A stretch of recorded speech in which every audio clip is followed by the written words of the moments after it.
Looking for answers? Don't just ask for a sign. Ask for something specific, and you might be surprised how the universe responds.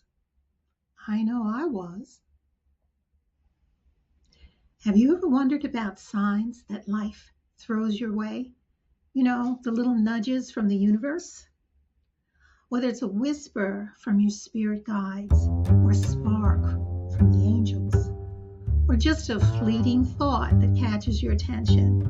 What if I told you that these signs can hold more meaning than we often realize? Just yesterday, I felt a weight on my mind.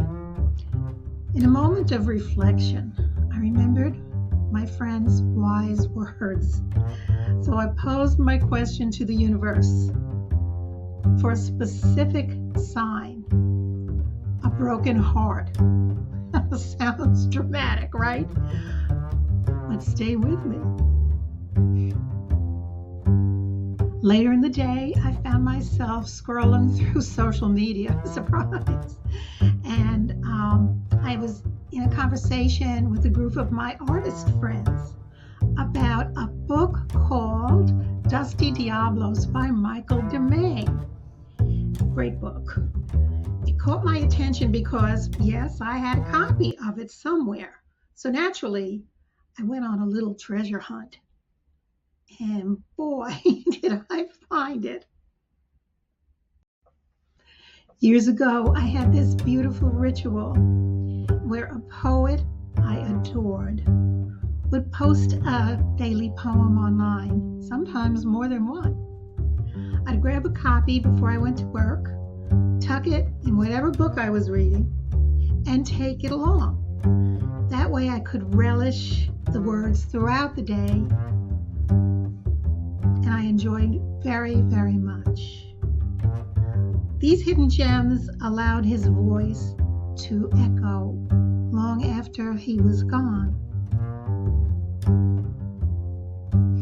But as time passed, finding those tucked away poems became fewer and farther between until I opened Dusty Diablos and found a surprise waiting for me.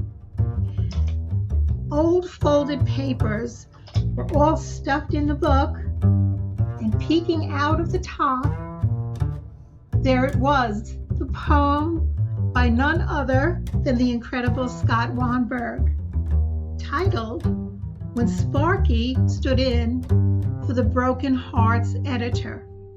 Broken Hearts! Oh, Scott. Can you believe it? The universe, Scott, and my spirit guides had conspired to lift me up at precisely the moment I needed it the most. It was this beautiful reminder that these signs we seek can often appear in the most unexpected places. Isn't it fascinating how the universe works? It just might be a resounding yes to your question. Or it might be something tucked away in a well-loved book or waiting for you in a conversation. So the next time you're pondering life's mysteries, and don't we all ponder these days, why not ask for the specific sign? A broken heart? What are the odds? But there it was. It really amazed me and delighted me. You never know what surprises await you. Ask. Remember, the universe is listening. All you have to do is ask. Until the next time, keep your heart open and your eyes peeled for those magical signs.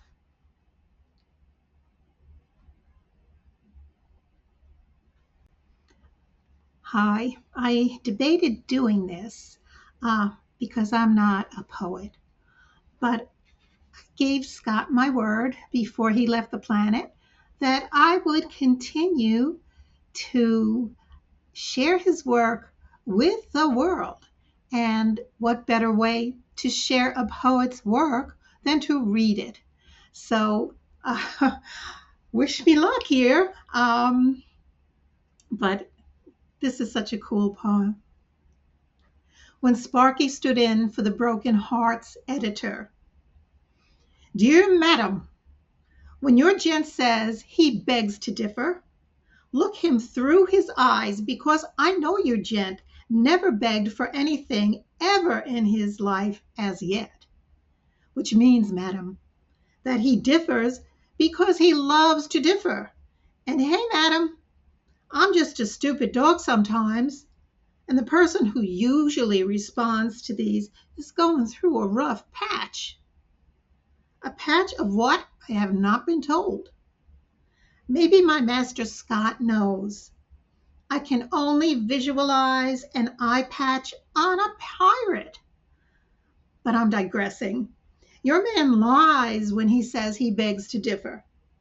And no relationship can survive based on lives, madam. I've read this on fine bathroom walls across the large land, across this large land. Madam, and remember, I'm just a dog. But I know what I like, and I often even like it when I know. So when he says, I beg to differ, the next time he's about to, watch him with a differ. I want you to bite down on his, hold on. I want to make sure I spell the next word right. Don't want this department to be accused of bad spelling. Oh, now I can't reach the dictionary with my paws. I wish my paws could stretch. Hold on, madam. I mean, kick the blankety blank's ass once in a while. It'll make him humble. Humble kid, humble, said Bob Flanagan, the great poet. Bet you didn't know I was a dog who reads poems, did you? Sorry, madam. If you'd like me to come over sometime and personally assess our needs, put out a bowl of Alpo and a little rawhide type thingy, I'd definitely consider it. Signed, Sparky. Love, Dr. Guru Dog.